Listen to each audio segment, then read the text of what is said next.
God is wise and just.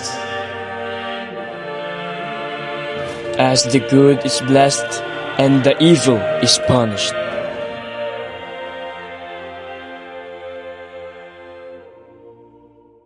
The story of Job explores the opposition, as the good is done bad.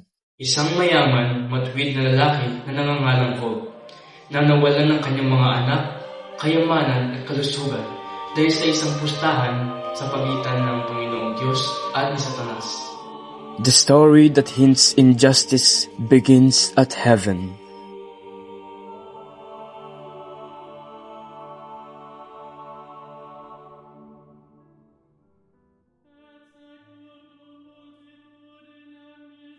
Where God praises His righteous creation, Job. As a creature known as Satan offers a proposition.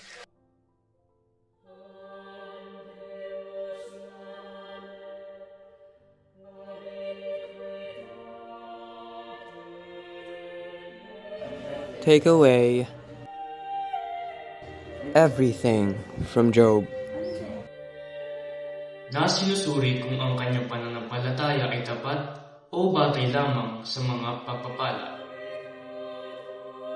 Si Job ay inilarawan bilang isang walang kapintasan at matuwid na tao mula sa lupain ng Uz, na may takot sa Panginoong Diyos at umiiwas sa kasamaan. Siya ay napakayaman, may malaking kawan at 10 anak. Job has a scent of anything but evil.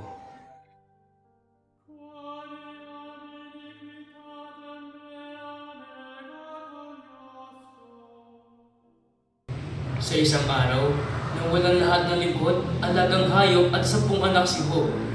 Nang maglaon, pinahirapan siya ni Satanas ng masakit na sugat mula ulo hanggang paa. God agrees. And the deal is done. As Satan warned, everything was indeed taken from Job. As he wonders for what could have resulted to such destruction. Sa kabila ng pagkawala, sinasamba ni Job ang Panginoong Diyos na nagsasabi, ang Panginoon ang nagbigay, ang Panginoon ang nagalis, ang Panginoon ay purihin. His land was destroyed. The rain spit fire.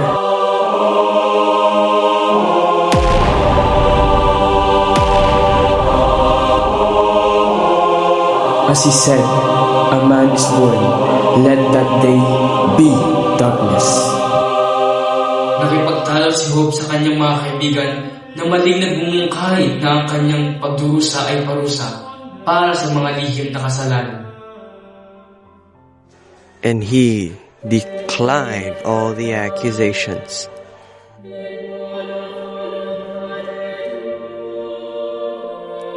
The days and nights went by without harm until Job broke the silence.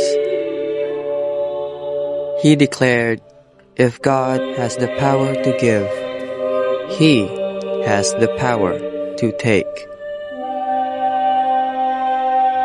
He argued with his might until it was God's turn to speak. God explained the complexities of nature, hinting that no chance does Job understand.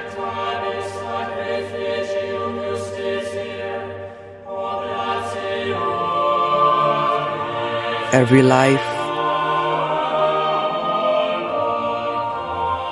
every point in time,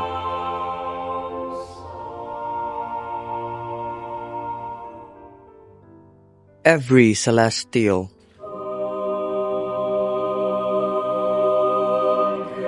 even every blink, Job does not understand.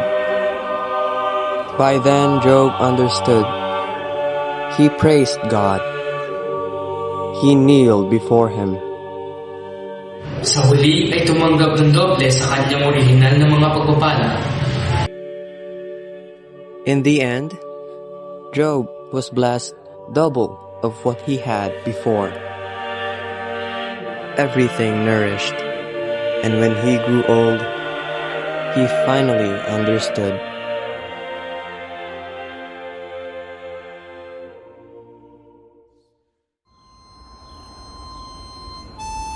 Job and his complex beginning teaches us that even when doubt comes, we shall believe. For to do good without anything in return is God within you.